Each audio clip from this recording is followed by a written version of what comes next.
Honourable members of the Parliament, I will go straight in the core of the issues. We know the weak points in our current asylum system, and the smugglers know them too. To address them, we started last year to strengthen the control at our external borders with our proposal on European Border and Coast Guard. I am glad that the discussion progresses well. But, as you have indicated in your report on the holistic approach to migration, Europe also needs to set up a robust and effective common European asylum system. The reform of Dublin, the reinforcement of Eurodac, and the transformation of EASO into a true European Agency for Asylum are the first major steps in this direction. These proposals are all based on the same principles: solidarity, responsibility and pragmatism. We cannot abandon any member state to face a crisis alone. A country's place on the map should not decide its share of the work. I am convinced that our proposal to reform the Dublin system strikes the right balance to achieve two objectives. First, our proposal will allow establishing a sustainable and fair system for determining the member state responsible for asylum seekers. It is based on a European reference system with an automatically triggered corrective solidarity mechanism.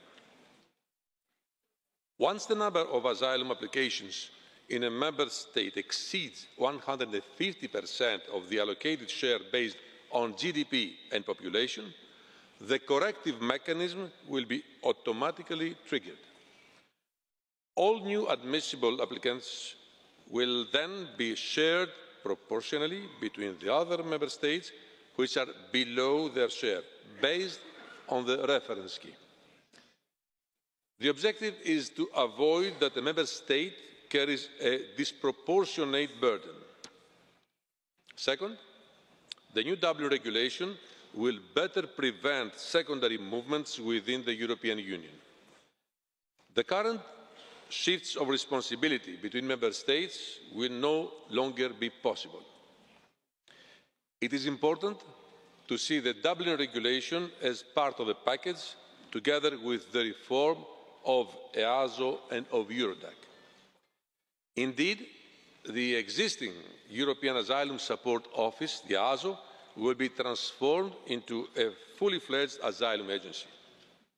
The tasks of the agency will be considerably expanded.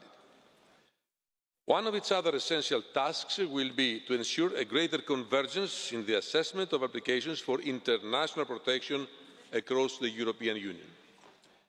And as we have proposed for the European Border and Coast Guard Agency, we see the clear need to strengthen its operational role when needed. Therefore, we suggest a reserve of 500 experts from member states to be available when needed in urgencies, if a member state is subject to disproportionate pressure and needs support. Finally, the reinforced Eurodac regulation will continue to support the application of the Dublin system. The new regulation includes the possibility for member states to store and search data belonging to third country nationals or stateless persons who are irregularly staying in the Union. This will facilitate their identification and therefore the enforcement of return decisions in line with data protection standards. These are only the first proposals for the reform of common European asylum system. We are now working on a second stage of legislative proposals towards achieving more convergence in the asylum procedure and the rights we need to grant to those in need. In addition, we are working towards increasing the legal avenues to Europe, and we will come up soon with a structural resettlement scheme. As President Juncker said in this plenary in April, we want to build a common European asylum system that is the best in the world.